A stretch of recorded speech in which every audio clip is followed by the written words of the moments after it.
最近住在我隔壁的钟离先生突然找到我说他想买一台保时捷 Macan， 希望我能出一些详细的 Macan 选配指南，到时候提车了就载着我和神里胡桃一起郊游露营。帝君这样做一定有他的深意，所以这期视频我们就来帮帮帝君，手把手指导他如何选配一台适合他的保时捷 Macan。 我将尽量按照官方的选配顺序，着重展现出每个选装项的区别和作用。如果你正好准备买一台 Macan， 相信对你会有很大的帮助。也欢迎未来的保时捷车主们给我一个收藏啊，以后肯定用得上的。另外911、718、帕梅以及卡宴的选配指南我们已经出了，选配指南都会在评论区置顶，供大家免费领取。也欢迎大家加入我们的保时捷车友群，大家都是同好，可以一起玩车呀。好，废话少说，我们直接开始。目前 Macan 在售的车型只有4款 ，Macan T、S、GTS， 其中最具性价比的车型就是 T 比普版多了20寸深钛色 Macan S 车轮，黑色真皮组件 Sport Chrono 组件，黑色运动尾管，前排头枕盾徽，加热 GT 方向盘。普版选装完价格就来到了65.44万，比 T 要贵上2.64万，所以我非常推荐大家从 T 开始选配。但是为了给各位准车主讲清楚如何选配，我们依旧会按照 Macan 进行选配。首先就是颜色部分，除了 GTS 有一个特殊的巨蟒绿特殊色，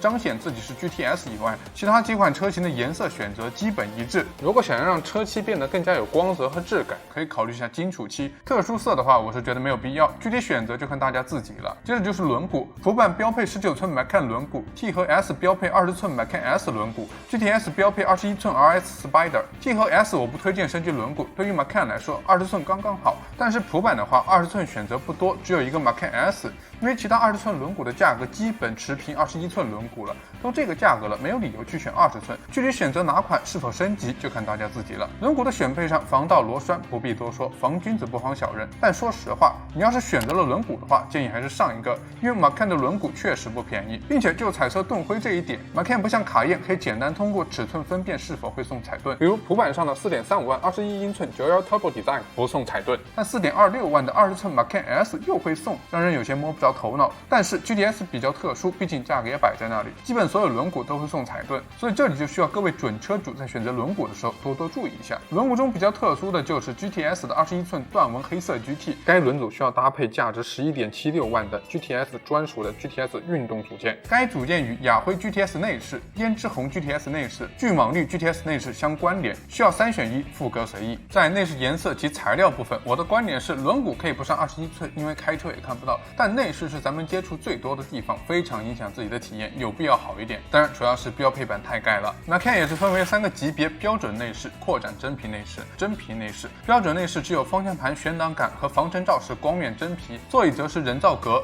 和 Sportex 面料，可以说是非常盖了。真皮组件，仪表盘上部、中控台储物箱盖、座椅中心、座椅内侧垫、座椅头枕前侧、前后门板扶手和车门拉手均采用真皮饰面，可以说人接触到的地方都是真皮，一下子就舒服了不少。扩展真皮组件那就是目光所至皆为真皮，感受又进一步提升了。预算充足，完全建议直接上到这。但是有一点，那就是扩展组件必须搭配14项及以上的座椅才可以选配。但是 T 和 GTS 会有些特殊，我们一个个理清楚。T 标配真皮搭载 Sportex 面料，可以理解成将前排、后排外侧座椅的座椅中心换成了 Sportex 条纹图案，但是在座椅和方向盘处会采用银色的对比色缝线。GTS 标配的是 Ristex 面料部件的 GTS 真皮组件，这个配件必须搭配运动座椅使用，无法兼容舒适型座椅。标准内饰座椅搭配 Alcantara 面料，这个选项就是标配的升级版。这种材质我没有办法在视频里给你形容出来感受，所以我还是需要各位去店里试驾体验。GTS 内饰组件同样必须搭配运动座椅使用，其中我觉得有必要说的就是搭配 GTS Sport 组件的内饰。巨蟒绿 GTS 内饰组件虽然没有标，但其实是含有 GTS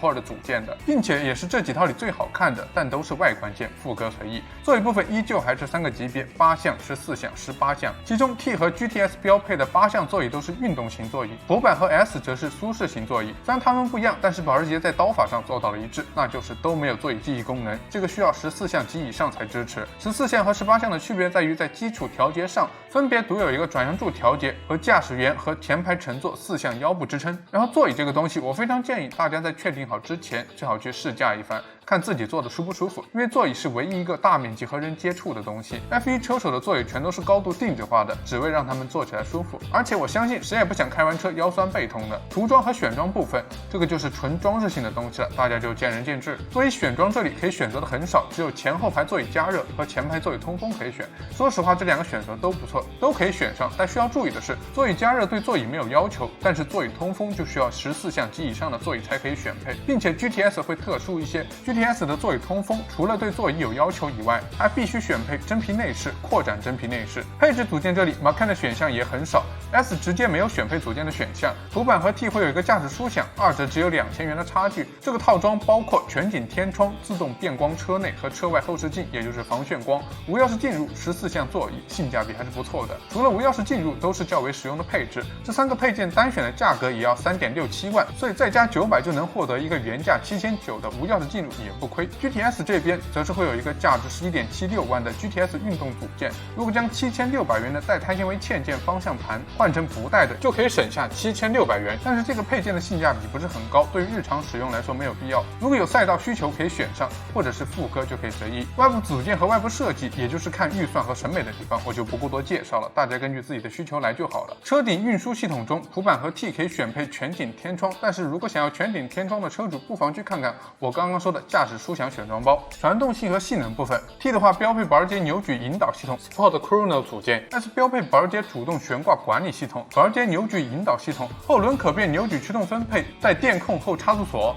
可以优化牵引力和转向精度。简单来说，就是让转弯和过弯变得更加容易。Sport Chrono 组件，保时捷的知名选配之一，可以让车主自由选择车辆的运动模式，感受不同的驾驶乐趣。我觉得还是挺不错的，有标准、运动、运动升级、个性化等4个驾驶模式供车主选择。保时捷主动悬挂管理系统，可变阻尼系统可以根据当前的行驶状况调节阻尼来减少车身的运动，后桥也可以降低装载高度，方便大家拿取后备箱的物品。PASM 也有几种不同模式供车主选择，舒适、运动、运动升级。需要说明一下的就是 T 车型的 PASM 会比其他车型低10毫米。运动排气系统，保时捷配备了改良版的后消声器，然后在中控台的控制面板上会有一个按钮负责启动动感声浪，俗称听个响。保时捷表面镀层制动系统将铸铁制动盘和陶瓷盘相结合，提升了制动盘的防锈能力，以及大幅减少了制动粉尘的出现，可以让车轮和制动系统保持长时间的整洁外观。车灯和照明部分，保时捷动态照明系统升级版包含远近光灯、动态和静态转弯灯以及4点式行车灯。在转弯时，主动大灯可以根据转向角和车速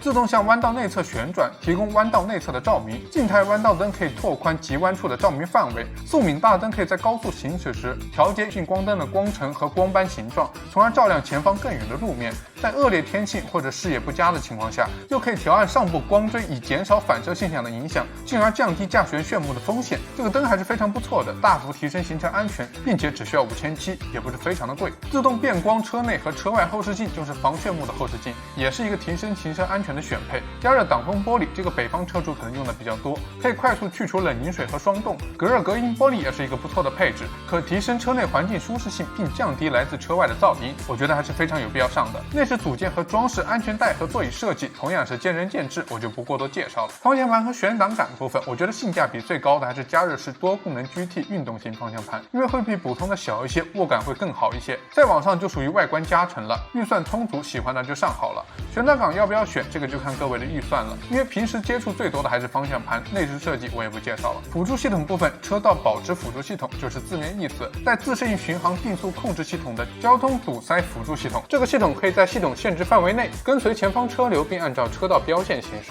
在大城市经常堵车的车主可以考虑一下。信息娱乐系统 ETC 不用多说，是一定得上的。BOSE 环绕声音响系统，这个我是建议选上。车内好的听歌环境还是有必要的，毕竟这是提升自己驾驶体验的东西。来看的选配到这里基本就结束了。内饰我没有聊太多，因为每个人的审美都不一样，我没有办法做到让大家都喜欢某一种特定的风格，所以内饰这块大家就可以根据自己的喜好来，适合自己最重要。好，本期视频到这就结束了。如果能为各位准车主节约时间，那自然是最好的。我也组建了一个保时捷车主交流群，大家可以在群聊里讨论，交流一下选配心得。如果本期视频对你有帮助的话，还请3连支持一下。我们下期视频不见不散。